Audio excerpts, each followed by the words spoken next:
மதுரை மாவட்டம் திருமங்கலம் அருகிலுள்ள உரப்பனார் கண்மாய்க்கு ஏராளமான அரிய வகை வெளிநாட்டு பறவைகள் மற்றும் உள்நாட்டு பறவைகள் வருகை தந்துள்ளன.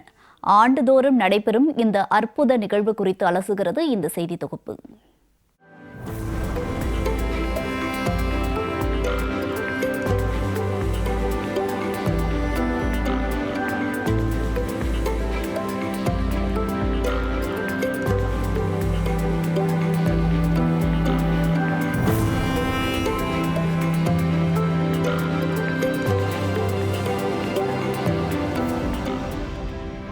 இரை தேடியும் தட்பவெப்பநிலை மாற்றம் மற்றும் இனப்பெருக்கத்திற்காக பெரும்பாலும் பறவைகள் இடம்பெயர்ந்து செல்வதை வழக்கமாக கொண்டுள்ளன.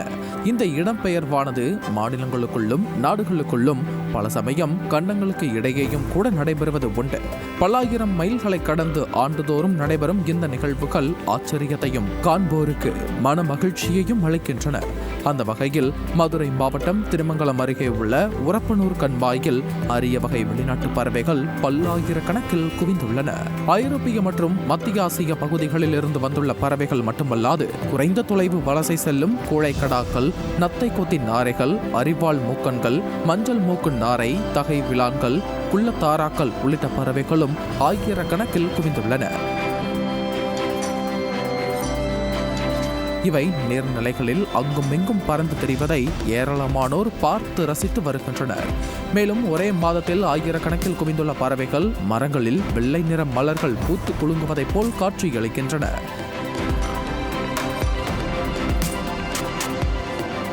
பறவைகள் தங்களது நலனுக்காக வலசை போனாலும் இவற்றால் மகரந்த சேர்க்கை, கழிவுகளால் மண்வளம் பெருகுதல், பூச்சிகளின் எண்ணிக்கை கட்டுப்படுத்துதல், விதைகளை பரப்புதல் மூலம் தாவர வகைகள் உருவாதல் என பல்லுயிர் பெருக்கம் நிலை பெறுவதற்கு காரணமாக அமைந்திருப்பதாக பறவைகள் ஆர்வலர்கள் தெரிவித்துள்ளனர்.